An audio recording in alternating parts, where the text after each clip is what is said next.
Salam untuk kita semuanya, berjumpa lagi dengan saya di channel Aritila Tutorial, tempat kita untuk berbagi informasi seputar informasi pendidikan dan informasi guru, serta informasi honorer dan informasi lain yang ada hubungannya dengan dunia pendidikan dan guru dan dunia honorer atau informasi yang relevan. Pada pertemuan ini, saya menyapa seluruh Bapak Ibu honorer sana air, saya menyapa Bapak Ibu fresh graduate yang sedang menantikan kapan pendaftaran CPNS dan P3K di bulan Maret 2024 bulan depan. Nah, sebagaimana informasi sebelumnya pada video yang kita upload di channel ini bahwa Bapak Ibu honorer dan fresh graduate tinggal menghitung hari pengangkatan CPNS dan P3K segera akan diselenggarakan oleh pemerintah. Nah, di sini disampaikan juga bahwa mengenai formasi CPNS dan P3K di tahun 2024 tahun ini, yang mana tahap pertamanya akan dimulai pada bulan Maret bulan depan, ada satu hal yang disampaikan oleh pemerintah pusat kepada Pemda dalam hal usul formasi CPNS dan P3K. Informasi terbarunya mengatakan bahwa instansi tidak sekedar usul jumlah formasi CPNS 2024 dan P3K 2024. Oh, ternyata. Nah, kira-kira apa ini Bapak Ibu? Itulah yang perlu kita ketahui. Nah, informasi ini dimuat oleh jpnet.com pada Selasa 13 Februari 2024. Jadi baru saja 2 hari yang lalu Bapak Ibu. Untuk selanjutnya, mari kita ikuti informasi ini sampai selesai. Dan jangan lupa, bagi Bapak Ibu yang sedang menonton, demikian dan Bapak Ibu yang mungkin baru menemukan informasi melalui channel ini, dukung channel ini dengan cara like dan subscribe, share, dan komen. Serta nyalakan tombol notifikasinya supaya semua informasi yang disalurkan melalui channel ini selalu update di layar Bapak Ibu. Tanpa basa-basi lagi, langsung saja pada informasinya. jpnl.com Jakarta membuat satu informasi penting untuk diketahui oleh seluruh Bapak Ibu honorer dan fresh graduate. Proses pengusulan jumlah formasi CPNS 2024 dan P3K 2024 oleh instansi pusat dan daerah telah ditutup pada 31 Januari yang lalu. Itu untuk awalnya Bapak Ibu ya, sudah ditutup 31 Januari yang lalu. Walau nantinya masih ada kesempatan untuk diusulkan sampai tanggal 16 Februari, 2 hari lagi ke depan Bapak Ibu, 1 hari lagi.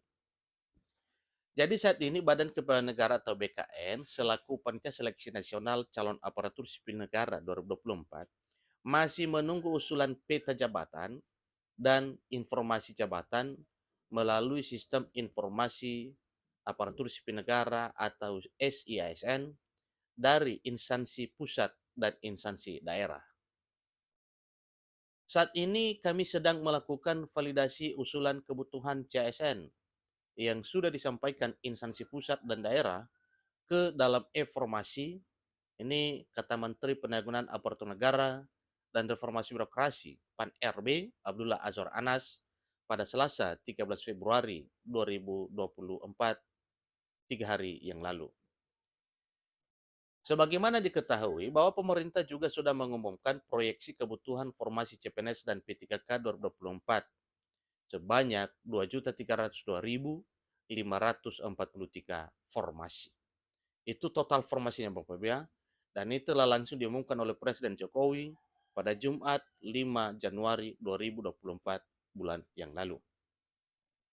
Kebutuhan itu terdiri dari 690.822 formasi CPNS, 1.605.694 formasi pegawai pemerintah dengan perjanjian kerja atau P3K, serta 6.027 usulan untuk sekolah kedinasan. Nah, tentunya itulah yang akan dituntaskan di tahun 2024 tahun ini. Dan yang paling menariknya di sini bahwa 1,6 juta honorer harus dituntaskan. Jadi arah kebijakan rekrutmen aparatur sipil negara 2024 diprioritaskan pada pemenuhan kebutuhan pada pelayanan dasar, yakni tenaga guru dan tenaga kesehatan. Fokus lainnya ialah penyelesaian permasalahan tenaga non-aparatur sipil negara atau honorer harus sesuai mandat Undang-Undang Nomor 20 Tahun 2023 tentang Aparatur Sipil Negara atau Undang-Undang Nomor 20 Tahun 2023 tentang ASN. Tidak boleh lari dari situ Bapak Ibu, karena itu payung hukumnya, itu regulasinya. Walau masih menunggu peraturan pemerintah turunan dari Undang-Undang Nomor 20 Tahun 2023 tersebut mengenai detail mekanisme dan rincian bagaimana pelaksanaannya mulai bulan Maret sampai akhir tahun 2024 ini. Kebijakan rekrutmen ASN tahun ini juga memberikan kesempatan untuk talenta baru atau fresh graduate yang diharapkan bisa mengurangi jabatan yang akan terdampak oleh transformasi digital dan mengutamakan talenta-talenta digital. Rekrutmen talenta digital ini seyogianya dapat mendorong birokrasi dan pelayanan publik berjalan lebih efisien. Itu harapannya Bapak Ibu ya, karena tentunya nanti dalam melaksanakan birokrasi semuanya serba digital, maka jelas yang diharapkan adalah dalam hal melaksanakannya itu sederhana, efektif, dan efisien, serta berjalan dengan lancar tanpa hal yang mengalami suatu kendala. Instansi pusat dan daerah yang belum menyampaikan usulan peta jabatan dan informasi jabatan diharapkan segera menyampaikan data paling lambat tanggal 16 Februari 2024. Itu batas besok Bapak Ibu ya. Hari ini sudah 15, besok 16 itu batasnya.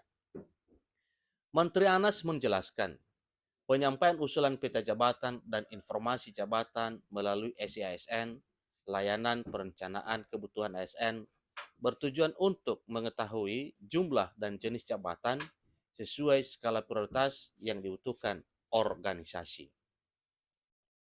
Data tersebut didasarkan pada analisis jabatan dan analisis beban kerja setiap organisasi, serta berisi kualifikasi pendidikan, serta jabatan, dan lain sebagainya. Usulan peta jabatan dan informasi jabatan yang telah disampaikan melalui SIASN, layanan perencanaan, akan dilakukan verifikasi dan validasi oleh Badan Kepegawaian Negara atau BKN untuk digunakan sebagai bahan usulan rincian formasi pada pengadaan aparatur sipil negara. Ini kata Menteri Anas selaku Menteri Pendayagunaan Aparatur Negara dan Reformasi Birokrasi. Tentunya ini adalah suatu hal yang perlu dipedomani.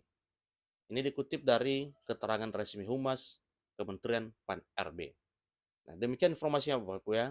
Semoga saja apa yang telah disampaikan melalui informasi ini, dan Bapak Ibu honorer silakan diingatkan Pemda bahwa besok 16 Februari adalah batas usulan sebagaimana yang disampaikan oleh pemerintah pusat. Demikian, sampai ketemu pada informasi berikutnya. Terima kasih.